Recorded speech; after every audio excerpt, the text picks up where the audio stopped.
Most kids tend to think that whoever can do the fanciest tricks must be the best player. After all, if you can bounce the ball on your head like a seal, who could possibly stop you? Maybe your own dodgy knees. This belief is no bad thing, as it encourages children to work on their technique. However, as you grow older, you begin to realise that it isn't everything. A simple move you can perform quickly and reliably can make you a better player than something slower and more complicated. 60 years ago, Peter Thompson was terrorising fullbacks for Liverpool. He wasn't exactly lacking for technical ability either, yet Thompson's way of beating his man often didn't even involve touching the ball. Instead, it was all in the hips. Right-footed playing on the left, Thompson was comfortable going down the outside or cutting inside, so he would shape his body to go one way, then trick the defender by going the other.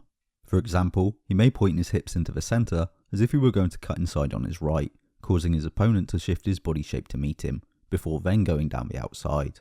Or he may face down the line, seeing his opponent face the touchline to meet him, only to then cut inside into the middle.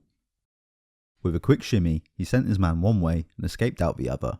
His dribbling style constantly threatened these changes of direction, leaving many defenders petrified of stepping in, while others were overly aggressive in a bid to stop him, going in for a tackle and being left in his wake. Then Peter Thompson, of course, who was did more damage than anybody else indirectly by running past them and dribbling past them and giving you your money's worth, you know. I know one guy went to Anfield and after he'd seen Peter Thompson doing his tricks before the match, kicking it up, heading at his shoulder and his head, he said, I wasn't concerned about the match after that. He said, I'd got my money's worth watching him before the game. Peter Thompson, strong, like 11'9", a bone and muscle, great player. I was fortunate to play with Peter Thompson, who I consider one of the great entertainers of English football. Peter, marvellous skills. And I remember one day we came in and Billy Stevenson, who was a bit of a joker, we all sitting down with our half-time cup of tea and Billy says, Peter, he said, what a dribble that was you had there. He says, you beat 6 people, he says, the referee 3 times and me twice. But Peter Thompson, Shanks would say to us, and this is true, Shanks would say, if you're getting tired, boys, give it to Peter, you know, and he would hold on to it. And Peter Thompson could get the ball and dribble around, and he had great strength, because dribbling with the ball is very tiring. But Peter could get it and dribble, and he was a marvellous entertainer. And I know people, Liverpool fans, who purposely bought tickets at the Kemlyn roadside just to sit there and watch Peter Thompson dribble. And then to the great Peter Thompson. Yeah. Brilliant Peter Thompson. Never mind about him scoring goals or final passes. That's all crap. I'll take Peter Thompson now. And he doesn't need to score any bloody goals. But he'll ravage opposition. Yeah. And somebody else will score the goals. A trickster, an individual who made people turn around and chase after them. So that Peter Thompson's contribution to the team was unbelievable.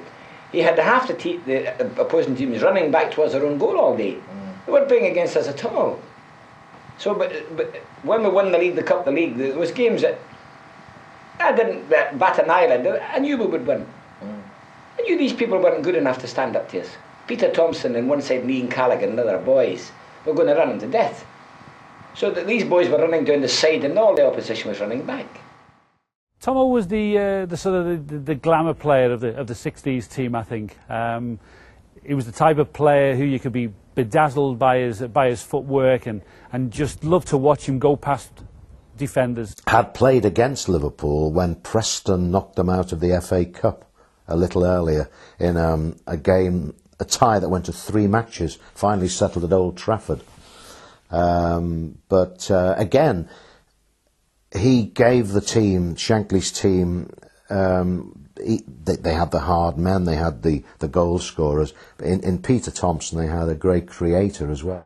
Similar to John Barnes in many respects, that he didn't sprint past fullbacks.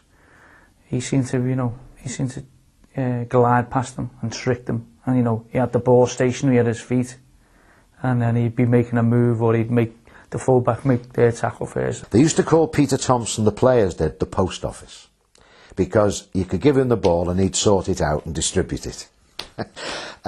Peter Thompson, what a gifted player. They said when I first came to Anfield that he could almost open a tin of beans with his left foot, but he was dazzling to watch. Always used to love seeing Peter Thompson with the ball at his feet, and he was a great crowd favourite. You give the ball to Peter, and you knew that something was going to happen. And he certainly had the stamp of class, there's no doubt about that. The criticism some had of him was that he over-elaborated. Used to hear them shout, "Get the ball over, Thompson," and he wanted to beat the man 3 times, you know. He wasn't happy playing the simple ball. He wanted to show off his skills. But that was the way he was. You couldn't change it. But he was a wonderfully gifted player. And of course, his goal against Chelsea in the semi-final in '65, again, one of the great goals, the most meaningful goals of Liverpool history, that took them to Wembley in '65 and ultimately their first ever FA Cup success. When asked who was the best player he ever played with, Willie Stevenson answered, without a doubt, Peter Thompson. He was awesome, and the things he could do, half the time he didn't know himself what he was doing. He had such pace and ability on the wing. Peter used to turn defences inside out with his dazzling ball control, said Ian Callaghan. The number 11 on his back must have been a familiar sight to defenders as he waltzed past them. Thompson was one of the few players to survive Bill Shankly's post-Watford cull, but unfortunately he didn't last much longer. The late stages of his Liverpool career were marred by injury, requiring several operations on his knee. Although Thompson didn't leave Liverpool until 1974, he didn't play at all in his final 2 years at the club, with Steve Highway taking over on the left wing. Despite competing for the same spot, Highway singles out Thompson several times in his autobiography as one of the teammates who helped him most as he acclimatised to life at the club, both in training and the dressing room. Relegated to the reserves, Thompson planned to retire, but instead moved to Bolton Wanderers, where he would play for a further 5 years, earning promotion to the First Division in his final season before hanging up his boots.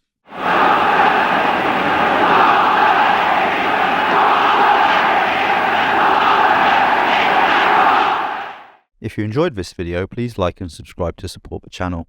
You can get updates on what I'm doing by following on Twitter and Facebook, links are in the description, but most importantly by supporting Holding Midfield on Patreon. Without financial support, I can't justify the time it goes into making these videos to keep the channel alive while also receiving access to premium content. Thanks for watching.